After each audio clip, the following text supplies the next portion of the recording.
Today I'm going to talk to you about paragraphs to publications. And in the next class, which is in the new year, I will talk about how to present. And that will cover how to present like a case in your case meeting, like a patient case, and also like how to present a paper. But today is about writing. So, from paragraphs to publications.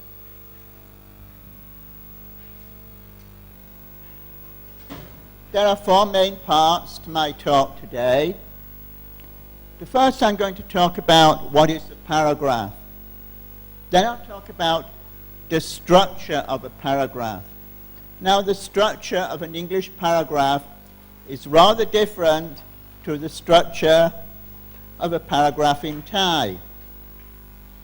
So, English paragraphs have a very specific structure, and we're going to learn what that is. Then we're going to look at what goes into a paper, what you have to put into a paper for publication, and how to put your paragraphs into a publication. And the final part is how to get it published. So, this is where you start guessing. The topic is round and round it goes. What is this about? You have to guess. What is it? It's about medical. The topic is medical, but what is it? Round and round it goes. Try to guess. What goes round and round? Think about it. What goes round and round?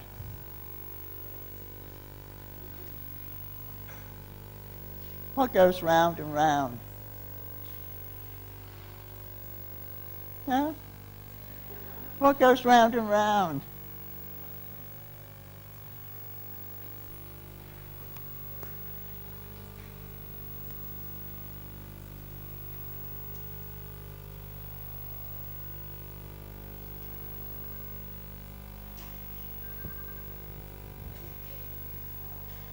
Blood. The blood circulation goes round and round the body. So I'm going to use this for my first example.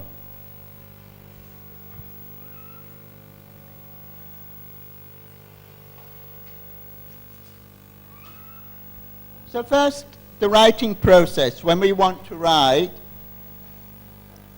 we have a number of steps. First of all, we brainstorm. We try to think of some ideas. Then we have to plan what we're going to write. We have to search for some information, then we write it, and then we check it. We're going to look at some of these.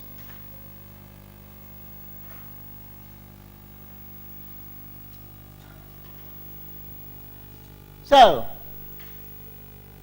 brainstorm. The topic is blood circulation.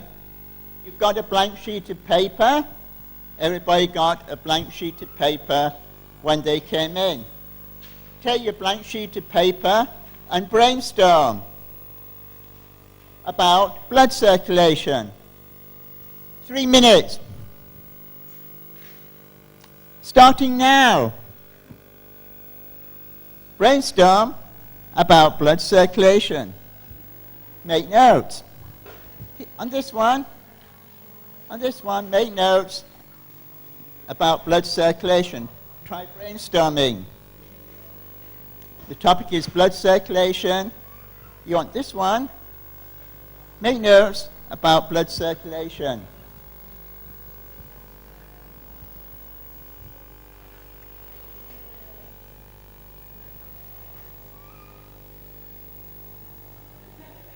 So write something. Start writing.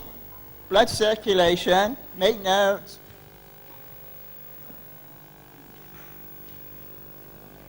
So the topic is blood circulation. Make notes.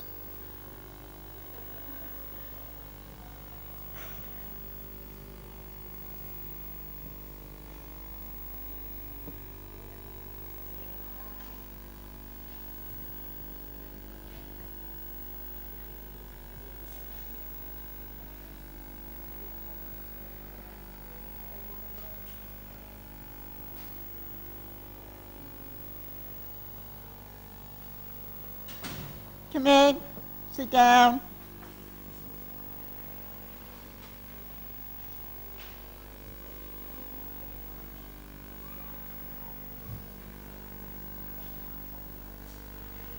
Come in, sit down, please.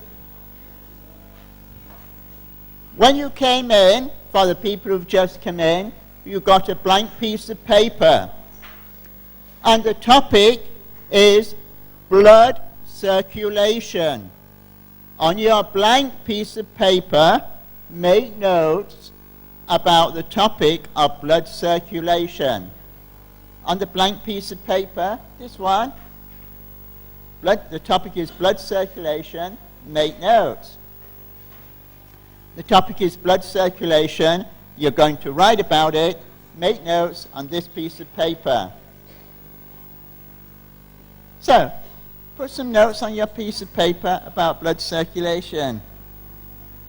The topic is blood circulation. Put some notes.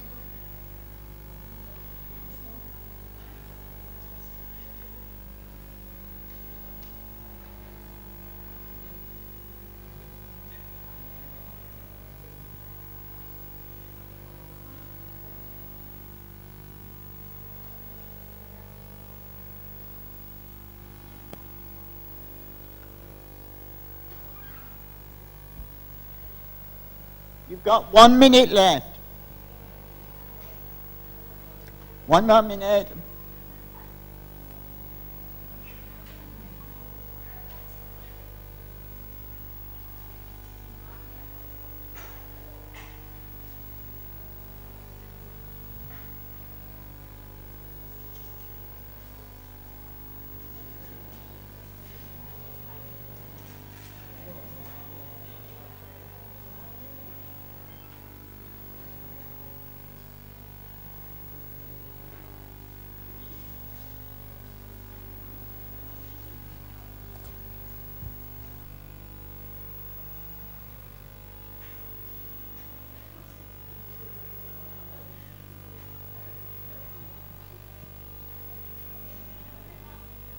Okay, count how many words you've got.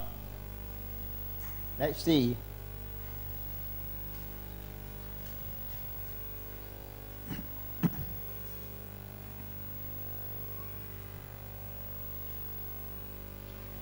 $24, 18, 18. How many words? 6. How many? 7. How many?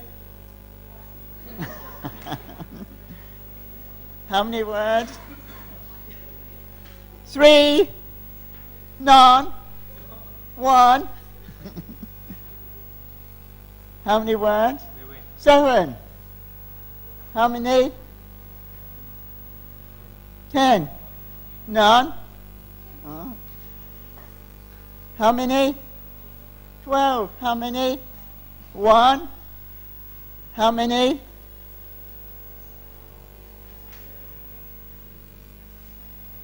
12. 23.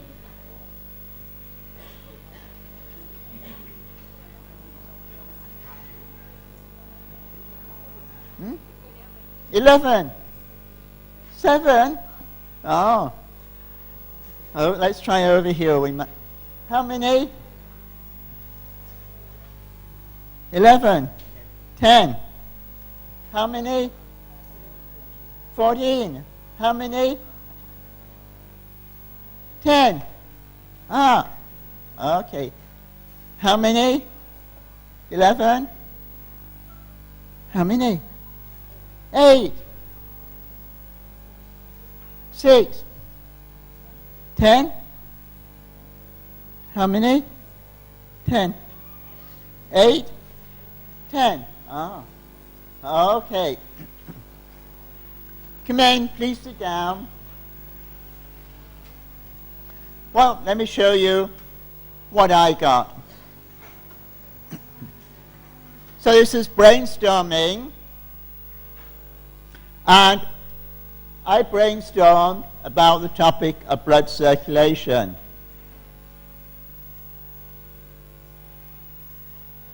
So this is what I got. So now I've got some words. That's the first step, brainstorm. Now I've got to kind of do a little bit of searching for more information, and I've got to think how to put this into an outline that will be good for writing. So first step, I'll go back to the writing process. The first step is to brainstorm ideas. Then we plan, search for information, write, and check.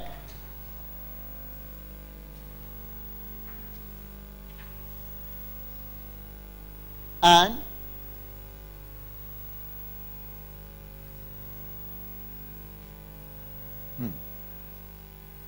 I might get there soon.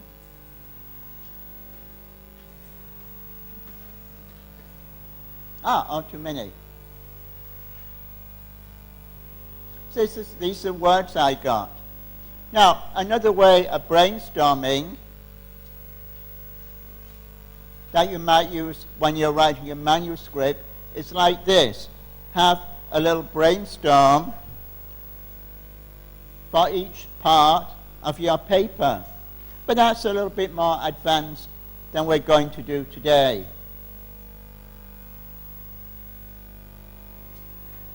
So, before people write, they write a writing plan to give them an idea about what to write. The writing plan is a structured set of notes. So we take the notes we've got and we put it into a structure. And then when we've got a structure, we can write. Making a writing plan helps us to get our ideas sorted in a logical way that's easy to follow.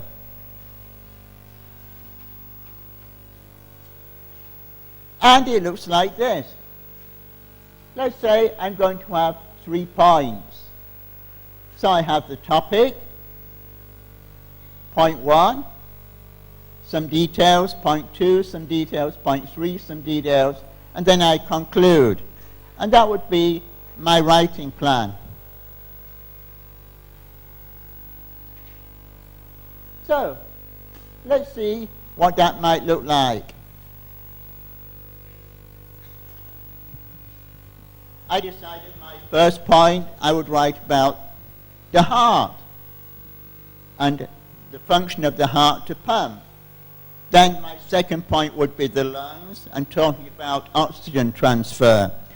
I decided my third point would be circulation and talk about going from the artery to the capillary and then back to the vein to go back. And then conclude with the thought of taking care of your circulation. So that was my writing outline. I've got a list of points from my brainstorm. I've got a writing plan. Let's go back and see what else we need.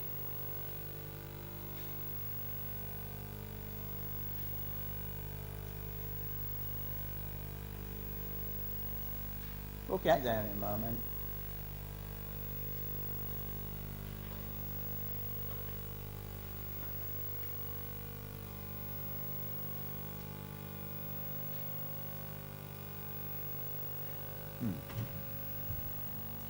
Okay. What else we need? I've got the brainstorm. I've done the writing plan. The next step is search for information. So let's go and search for some information.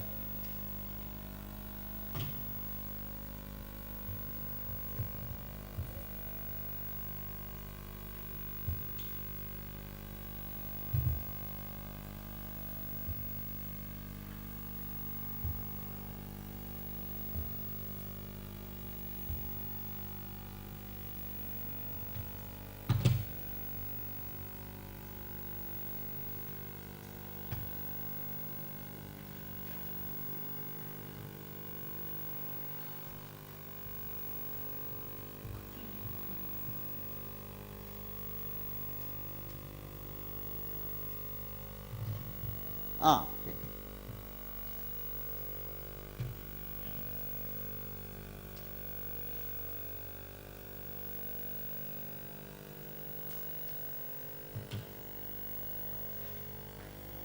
Ah, okay. Writing plan.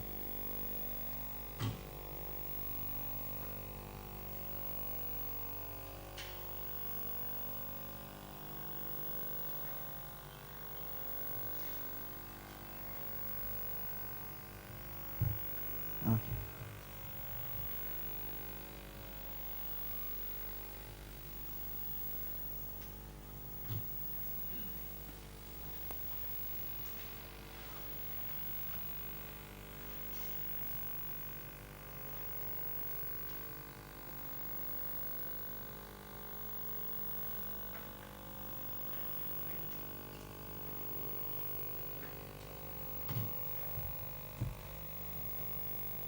Okay, we've got the search for information.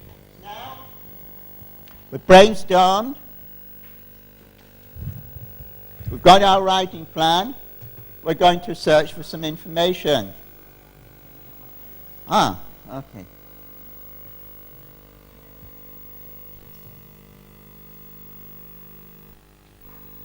Okay, now, searching for information takes time.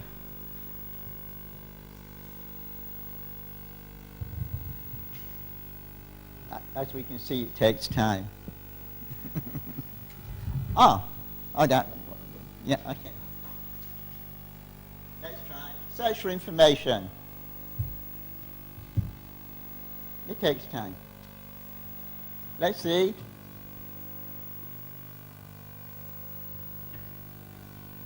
Oh, it went too fast. That went too fast. Back again. Okay. So we found some information. The blood flows in one direction. The heart is the size of a fist. We pump about 15 to 18,000 liters of blood a day. The heart is in the center left of the chest. The blood goes round the body in about 1 minute. The heart weighs about half a kilogram. And by the time you're 70, it will have beaten, your heart beats 2 billion times. Oh.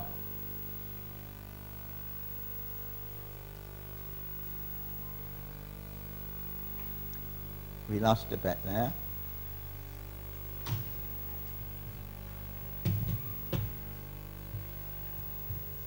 Oh, okay. Let's try the next bit.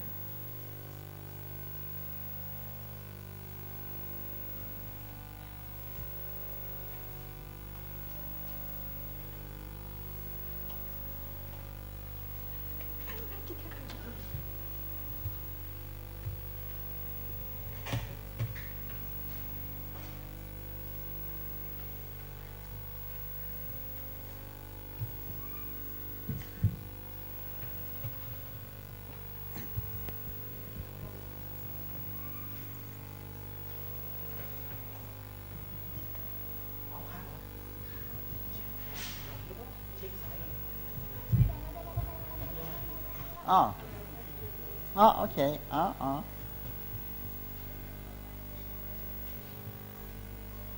let's go to write the paragraph. Just go to that one. Just go to that one. Just go to write the paragraph. Oh, okay. So then we'll write the paragraph. Here's our paragraph about blood circulation. You saw the writing outline. In the writing outline, I had a topic sentence, the first point with details. So, topic sentence, the first point with some details. Then I had the second point. Second point. And some details. Then I had the third point and some details. And then I had the concluding sentence. This is my paragraph. Oh, okay. So now we've got a paragraph. Let's look at a paragraph structure.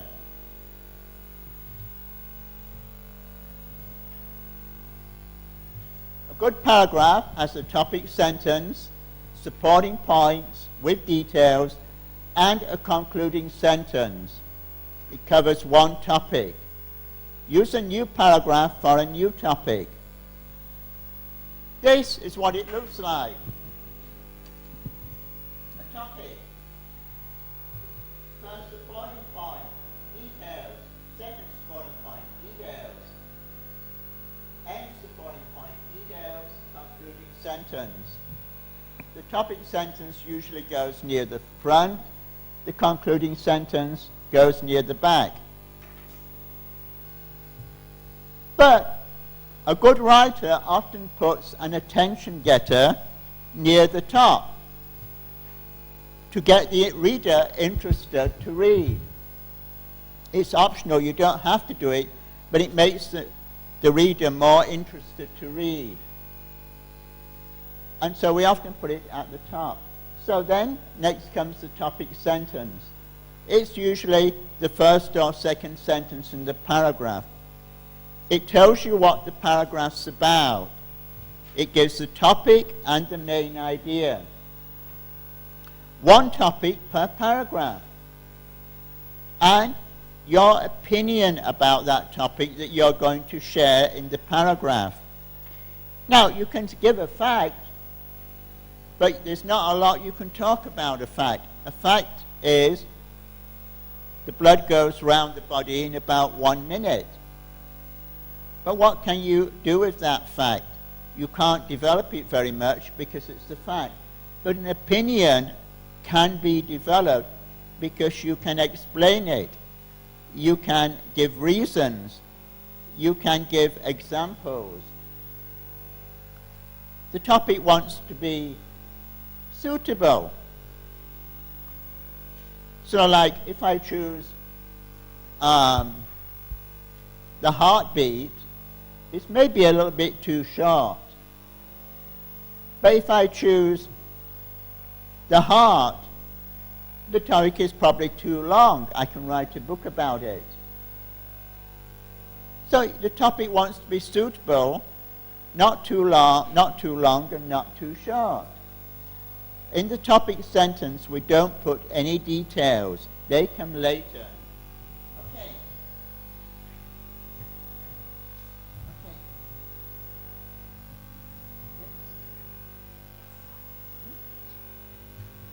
It didn't do anything. Let's try this. Oh, okay. After topic sentence, we get some supporting sentences.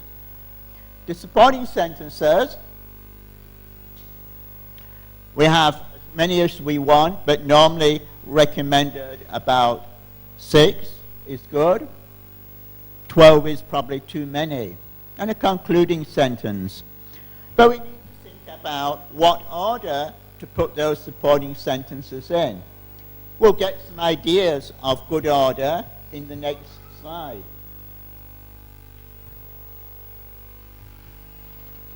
So, common ways to arrange the supporting sentences in time order, from the oldest to the newest, in logical order, like starting with the heart, then the blood goes to the lungs, then it comes back to the heart, then it goes pumped round through the arteries to capillaries, and then back from the veins, back to the heart. That's logical order. In spatial order, if I'm going to talk about the heart, I would move chamber by chamber through the heart to explain its structure and function. Or I can do order of importance, from least important to most important, or most important to least. We also need to use linking words. They link one sentence to another smoothly. They make our writing flow. Without linking words, writing tends to be choppy and not easy to read. So, let's look at some linking words. There's a lot. all of those words can be used to link your sentences together. Okay, let's go on. But keep what you're writing relevant.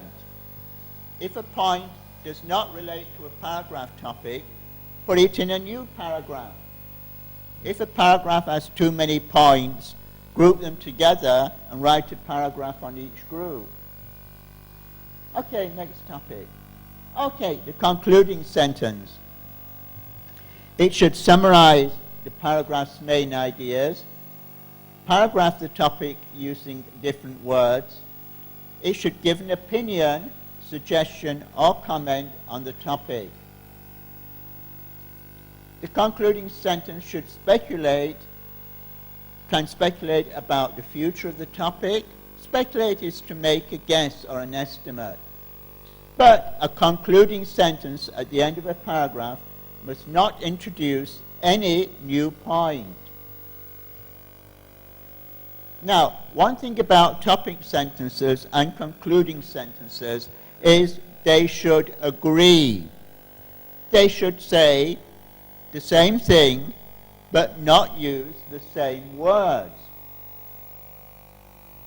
Here's our topic sentence. Patients easily get confused when given several medicines. The concluding sentence is the same idea, but stated a different way. Both doctors and pharmacists have to instruct patients carefully about their medication. So topic and concluding sentence at the beginning and the end need to agree, need to be similar, but not the same words. So I'm going to go through a paragraph outline. I've chosen a different topic this time. This topic is called the nocebo effect. Nocebo is a Latin word. It means I will harm. And in the Hippocrates Oath, the doctor pledges that they will do no harm to the patient. So, before you write, you can make a writing outline. So, this is my writing outline. Now, why do I need a writing outline? If I take something in Thai and translate it to English, the grammar is terrible and it's very difficult to read. You try and just take things that you've got in Thai and translate it to English, the result is not going to be good. So the different process is to take what you've got in Thai and make notes, not sentences, just notes. Then take the notes and write the notes into English sentences. And it produces much better English. So, back to the next back to the slide before. Okay. So, I start with my attention getter. To make people interested to read. Do people who think they are sick become sick? Well, that's an interesting topic. So, my topic is that a person's belief affects the outcome of their disease. My first supporting point is that people listen to their peers, their friends. So information is based on unreliable information. They listen to their friends. My first supporting point in supporting that is that they associate their health with unrelated experiences of other people. Other people said, oh, well, I had a pain there, and I took this, and it was this. And they think because they've got a pain in a similar place, they must have the same problem. They're associating their health with an unrelated experience of another person. My second supporting point was people watch too much television and listen to too much radio where they talk about health information and people don't pay attention. They get half the story and misunderstand, and they think they've got that disease. People are too ready to believe, let's go. People are too ready to believe they have a disease. People are too pessimistic. That means they think about the bad thing, not optimistic, think about the good thing. So my next third supporting point, people prefer to stuff themselves with herbs and things with unproven efficacy. We don't know whether they work or not. No one's done a randomized controlled trial. Got no evidence to support, but people are quite happy to stuff themselves full of herbs rather than take medicine. Details for that. When they go to the hospital, they've got a long waiting time. The drugs are expensive. And they have side effects. Well, the herbs might have side effects too. They can get those at some local shop. They don't have to go and wait half a day or a day at the hospital. So the system actually makes it easier for patients to do the wrong thing. My fourth supporting point, patients with modern technology check out and look for their symptoms on the internet. And again, they misunderstand and imagine they've got diseases that they haven't got. So go to the internet. Figure it's easier than going to a doctor and cheaper. But not all presenting symptoms have a physical origin. As doctors, we're trained to look for a physical cause of disease. But in fact, patients might, in fact, have imagined half of their disease from what they've heard from their peer, their friend, what they've heard on television or radio, what they've looked up on the internet. And so but doctors are not trained to investigate belief-based syndromes. Doctors are trained to investigate physical syndromes. How can we as doctors do that? Before we tell the patient what's wrong with them, we ask the patient what they think about their health and let the patient tell their story, and then we know where they've got their story from and what it is. So that was my writing outline. So if I wanted to go from Thai to English, I first make notes. Then I arrange my notes in sequence. I write my notes to English. If you just translate from Thai to English, the grammar will be wrong and it'll be difficult to read. So the paragraph is like a sandwich. The top slice of bread is our topic sentence. The fillings, those are the tasty bits that we enjoy, that are delicious, they're the supporting points that support the topic. And finally, the concluding sentence, the slice of bread at the bottom, finishes it all off. So, here's another example to show the importance of matching the topic sentence to the concluding sentence. The correct identification of patients is essential to prevent mistakes. The concluding sentence, addressing a patient by name, allows the patient to correct you if their name is different. Topic sentences at the top, concluding sentences at the bottom need to be similar, but not the same. So, to wrap this part up, do's and don'ts for paragraphs. All paragraphs need a topic sentence that clearly tells you what the paragraph's about, but don't put details in the topic sentence. The following sentences should give points and details about the topic in the topic sentence. So don't add points that don't relate to the topic. Start a new sentence for a new point, and don't have too many points in a paragraph. 3 to 6 is good. A concluding sentence should summarize the topic. Do not put new points in a concluding sentence. So now, how to write a paper.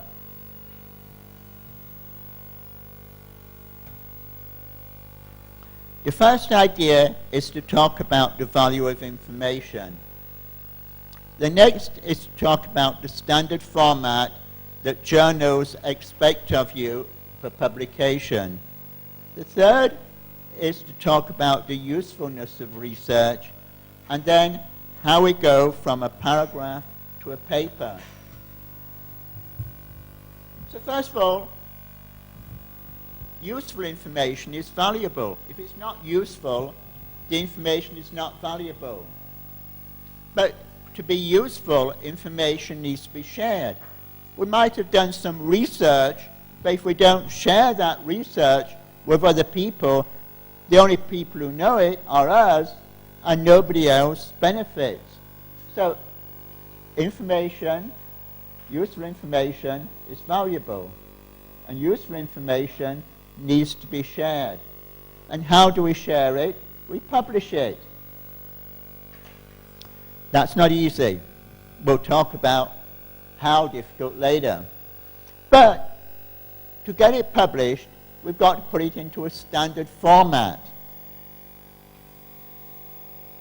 So we need a standard format so readers can understand easily because they recognize the standard format we use.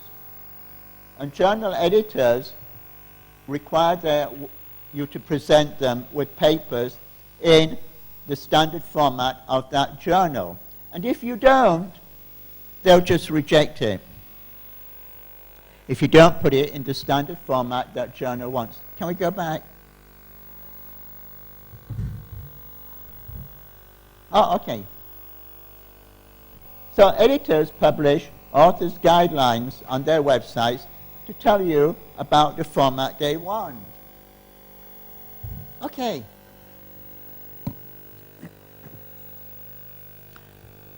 Don't press anything at the moment. The title. Tell me about the title. What's the title? What is the title? What's the title? What's the title? The name of?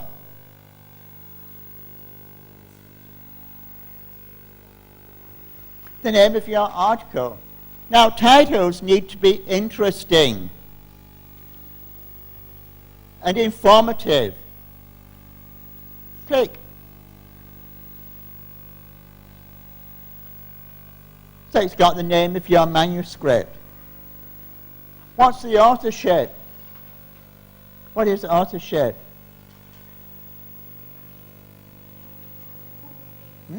Authorship is? What is authorship? Authorship?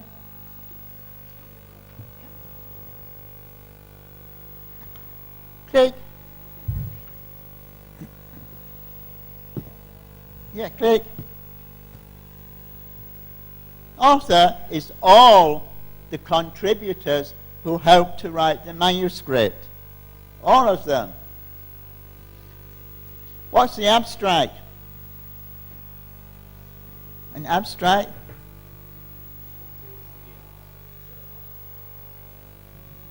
Of the paper? Yeah. The abstract gives you a summary of what the paper's about. Now, what happens is when you send your paper to the journal and they accept it, they publish open on their website the abstract. And if you want the paper, if your organization has paid a big subscription fee, then you'll be able to access the paper. But if your organization has not paid a big subscription fee for that journal, they'll ask you to pay for the paper. Authors can get around this problem by paying the journal a lot of money up front to have their papers accessible by the public, but that costs a lot of money, like $1,000, $2,000, $3,000. Oh, let's go back a moment. So, the abstract. The abstract is an overview and of what's in your paper, and it's what the public sees when they go to the website. So the public have to be able to decide from the abstract if your paper is helpful, useful, interesting to them or not. Now, the abstract and the title are very important because the first thing that happens when it arrives at the journal is the editor of the day looks at the title and the abstract. After they've looked at the title and the abstract, they either throw it in the bin and send you a nice reject letter, or they pass it to the next stage. The first accept reject decision is made on the title and the abstract. They don't even read the paper. The editor of the day looks at the title and the abstract and decides, throw it in the bin, send you a reject letter, or pass it to the next stage. So if you don't get the title and the abstract right, a meaningful, informative title and an abstract that in a very short overview way says what you did, if that's not clear, they don't even look at your paper anymore. They just throw it away and send you a reject letter. So the title and the abstract have to be perfect. Don't be surprised if you have to rewrite them 5 or 10 times until they're perfect, because that's what the editor of the day uses to decide reject or go to the next step. So then we put in some keywords. The keywords are to help people who want to search and find your article. They are the keywords about the key topics that you talk about in your paper. Okay, what's an introduction? Introduction?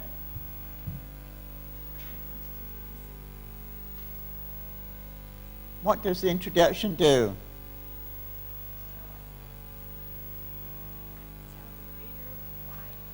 The introduction gives the background to the topic.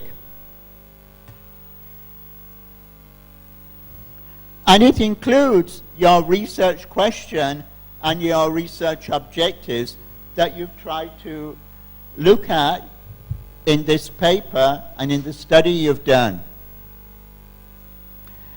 Now, the introduction is also very important. If it gets past the first editor with the title and the abstract, it gets passed to the next editor. And the next editor reads the introduction. And that editor decides reject or pass the next step. Now, often this might be done by a small panel of, say, 2 or 3 editors will read the introduction. The first editor of the day just reads the title and abstract, rejects it, or passes the next step. The next step, in the afternoon, a panel of 2 or 3 editors will sit down together and decide for all the papers that have come in that day which to go ahead with and which to reject. And they do that by reading your introduction. So now, the introduction is important, because if that's not right, it doesn't get past the editor panel of the day. So the editor panel of the day will use the abstract, the title, and the introduction to make a decision. So the introduction wants to be good. Your research question needs to be clear. Your objectives need to be clear. What is the material and methods? Material and methods? How you conduct the research. Mm-hmm. How you did your research. What you used and how you carried out your research. Well, that got us past the first 6. The title, the authorship, the abstract, the keywords, the introduction, the materials and methods. Now comes the important stuff. The results and the discussion. And there's a clear difference between results and discussion. Results are what you get from your analysis. So you collect data, you analyze it, you get results. You present the results that you got. You don't try to explain the meaning of those results until the discussion. In the results, you present the results. Usually there's a lot of information, and so to keep it short, we produce the results in a table or a chart or a graph. We produce some kind of visual way of showing the results, because there's a lot of information. And in the writing for the results, we just summarize the important results. We show all the results. We don't hide anything. Even no negative results. We show all the results we got. We don't hide anything. If editors try to find you've been hiding something when they read through it, they'll throw it away. We show all the results. But in the text that we write about the results, we only discuss the important ones. But they're all there in the table. So in the tables, charts, and graphs, they're all there, all the results. But we only, in the writing, talk about the ones that are important. The discussion. This is where we explain the results. We explain what we found out. And we try to give reasons why what we found out happened. We try to explain the process that went on and what it means.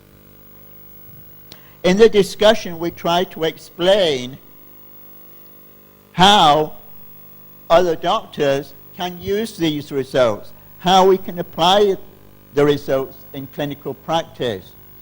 Therefore, later, I'm going to have a very detailed look at discussion, because the discussion is what helps other doctors take what you did and use it for their patients.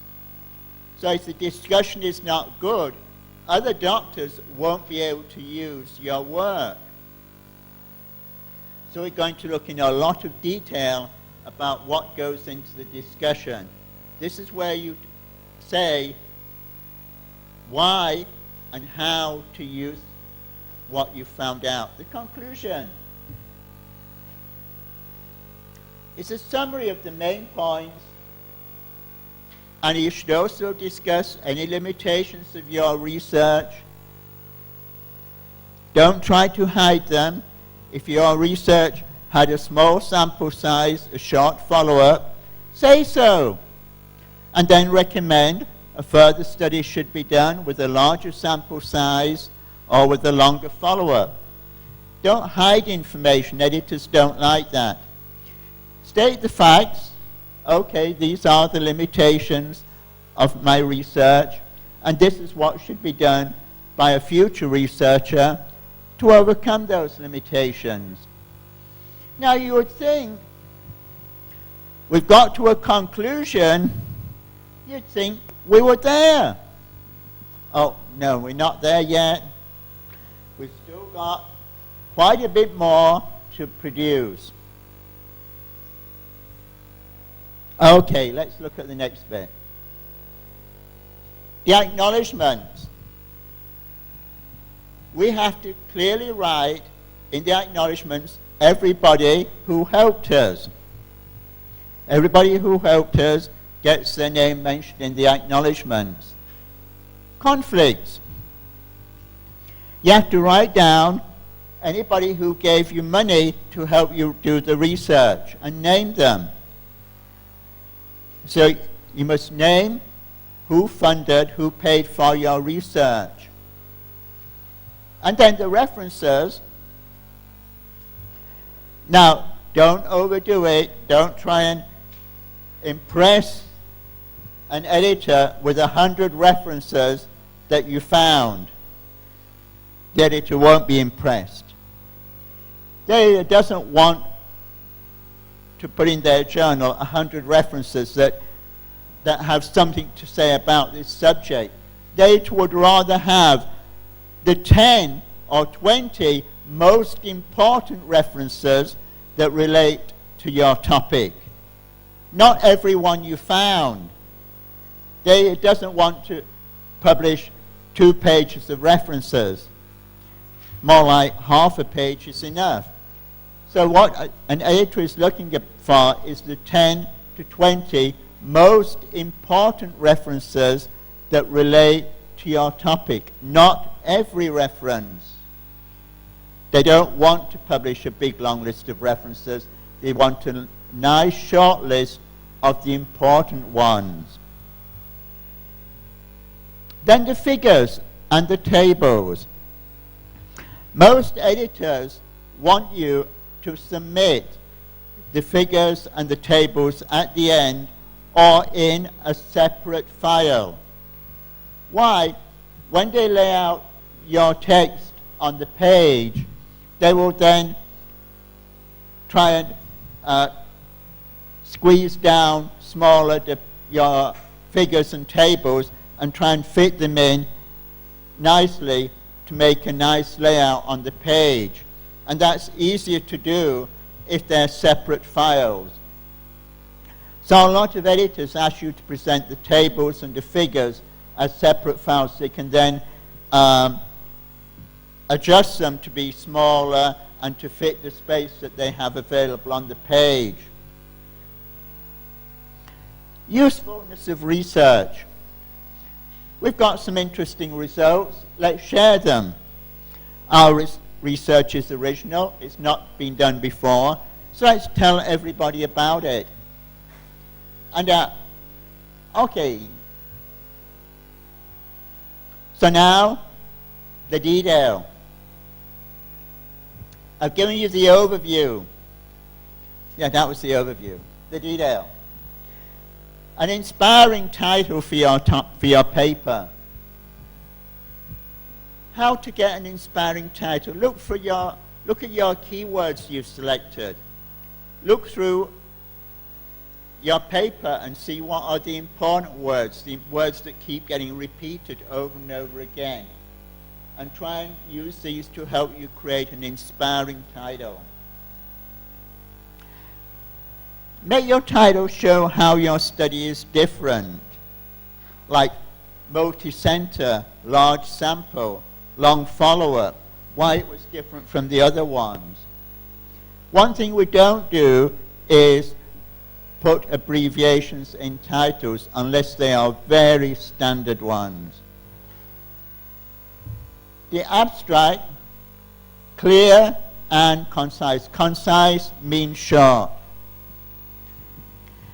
You write more than 200 or 300 words for your abstract, and the editor's going to throw your paper away. They want nice, short abstracts. Abstracts that can go onto one screen on their web page. They don't want long abstracts. They normally limit you to around 200 to 300 words for your abstract. When you look at the author's guidelines to the journal, they'll tell you what the word limit is, and you must follow that strictly. Oh, back to the abstract, please. So for each section, introduction, methods, results, discussion, you only want like 2 or 3 sentences on each section in your abstract. So each section of your paper has got to be summarized to just 2 or 3 sentences.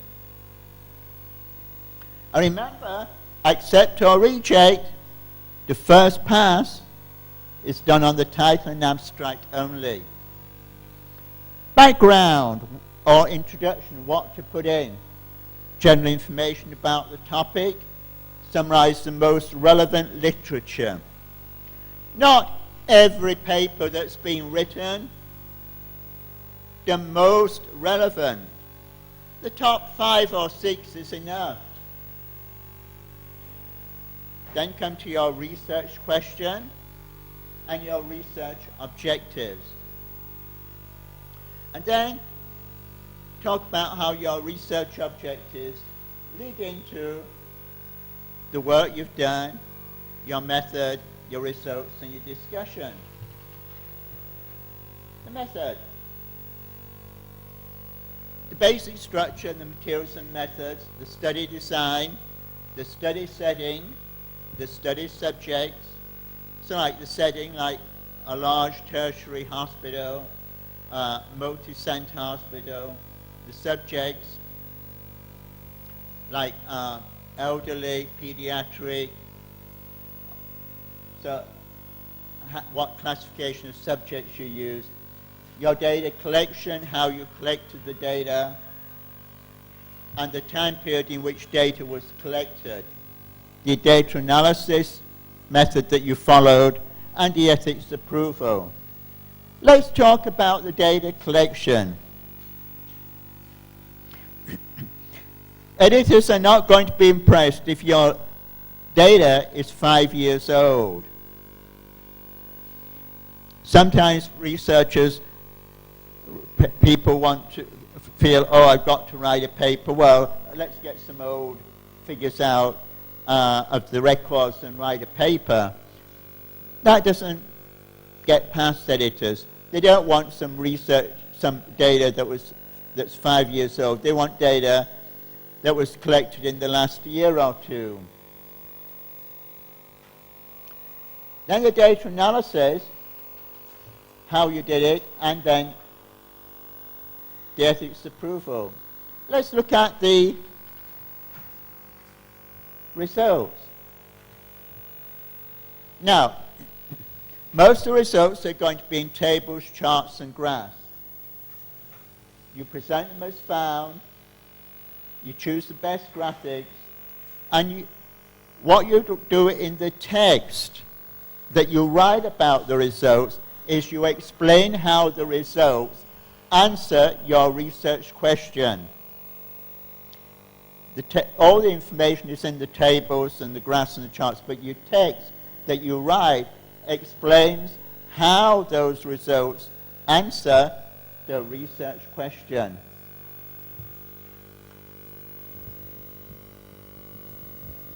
Oh, back to the results.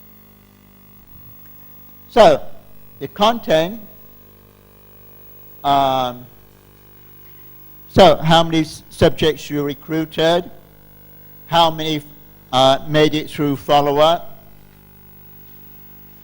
what are the characteristics of the experimental group and the control group, the basic demographic characteristics, the results of your primary analysis for your primary objectives, and the results of your secondary analysis if you had any secondary objectives. The discussion. There are several slides on this because it's very important. Answer the research question in about 3 sentences. Up front in the discussion. The first thing people want to know, what's the answer to your research question? Only give the numbers and percentages that are important. If you had any null or negative findings, you need to disclose them because editors won't like it if you don't. You need to compare your study that you've done with other studies done in the past. Show how they're similar or different. If they're different, explain the reason. And why aren't the past studies good enough? Objectively comment on why you did this research, why the past studies were not satisfactory. Objectively means stick to the facts, like small sample size. Subjects were not blinded to the intervention. Short follow-up. Keep it factual. You're not out to blame or criticize anyone. You're just showing the facts. Interpretation of study findings. What do they mean? Give your reasons to support that, and then think about the questions that the readers might want to ask and try to answer them. Show them what's new about your study. Be honest about the limitations and comment on the reason for those. Make sure you tell people how they can use the results of your research, how they can use the answer to your research question in their clinical practice. So, the application to clinical practice, how they can use it, the target group that your results should be applied to, and the setting in which your results can be used, and the time, the suitable time to use them. When you're suggesting future research, you don't just make a statement like, further studies need to be done. No, that's not helpful. Further studies need to be done in a multi-center setting. Further studies need to be done to validate these results in other sites of the hospital. Further studies need to be done with a larger sample size. Be clear about what future research you're recommending. But you're not trying to sell that future research. You're not applying for a research grant. You're trying to get your paper published in a journal. You don't have to sell that future research, but you have to clearly explain what future research is needed. Next. The last section, and this is very short, about how to submit and what happens when you submit your papers for publication. Let's see the picture. Look at all those steps. First thing the editors ask, have you got the correct format? No, reject. Read the abstract. Is it clear what you did and what results you got? Yes, no, no, reject. The next step, read the introduction. Oh, okay, is this interesting to our readers? Yes. Next step, no, reject.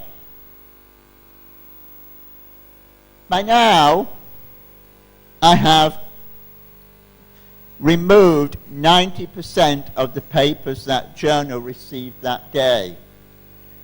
9% of the papers received by a journal don't make it past number 3. 90% don't make it past number 3. Only 10% get past number 3. That's why your title, your abstract, and your introduction have to be good. Very clear, Then it's sent for peer review. Peer review means a panel of editors, an editor panel, looks at your paper and they decide, is this what we want? I'm going to look at those questions on the next slide, but not yet. The peer-reviewed editors, the panel of editors say, is this the kind of paper we want in our publication? And so they start digging a bit deeper. They look about your method. Was your methodology good? They have a look at the discussion. Have you got a good discussion that explains how to use the result? If the peer review suggests it looks good, they send it to external review by external reviewers. So, step 1, step 2, step 3 all happen in one day. And more than 90% of papers don't get past step 3. Step 4 happens the same week. The panel of editors sit down at the end of the week and look at all the papers received that week and decide which to proceed with. So it can get rejected again. Then they send it out to external review if it got passed. Once it's gone out to external review, the external reviewers might reject it if they don't think it's good. But once it's gone out to external review, there's a strong intention, a strong will by the publisher to publish your paper. If they're spending money and time and effort sending it out to external reviewers, they really want to publish it. But now we're talking down to about 5%. 5% are going to get to that external review step. We're down to about 5% here. But once we get to that step, they really want to publish your paper if they can. It comes back from the external reviewers with some comments. And so they send it back to you to revise the paper. You then rewrite it, show it to your supervisor again, and you resubmit it. Remember, once you're passed here, there's a good chance they're going to publish. So when they send it back with comments, you have to answer every comment, either by making a change in your paper or explaining why you shouldn't change. You must answer every comment when you resubmit. And then if they accept your explanations, they publish. Your paper is then published in the journal, and every person who pays a big fee to subscribe to that journal will get your full paper in the journal. And the journal will publish your abstract on their website. Anyone who hasn't got a subscription, their organization doesn't have a subscription, can get your paper by paying money. Another way is if you pay the journal a lot of money, like £2,000 or £3,000 or like $2,000 or $3,000, they'll publish the full paper immediately on their website for you, so everybody can see it. And that's great because you get a lot of citations and you become popular quickly, but it costs you a lot of money. So it's called open access. What do journal editors want? They ask, is this new information? Is it something new? Will this information add to our current knowledge about this disease? Is the information up to date? You've used old data, they don't want to know. How will this information change what we do now? Have you clearly explained how clinicians, doctors can use what you found out. Okay, next. Is the methodology a good standard?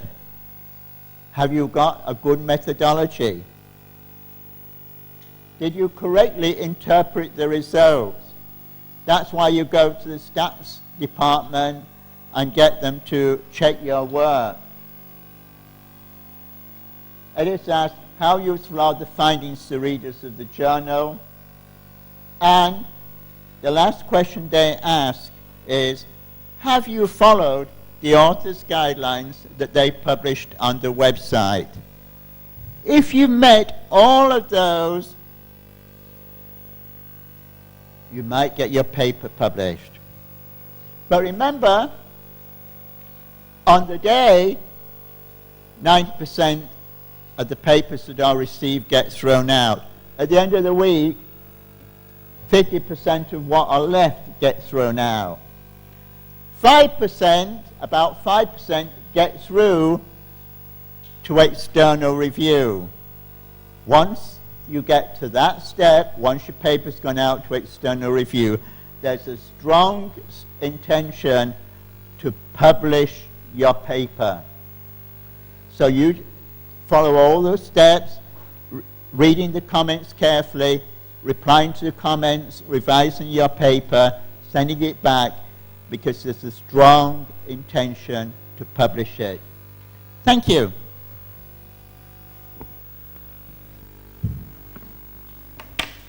I finished.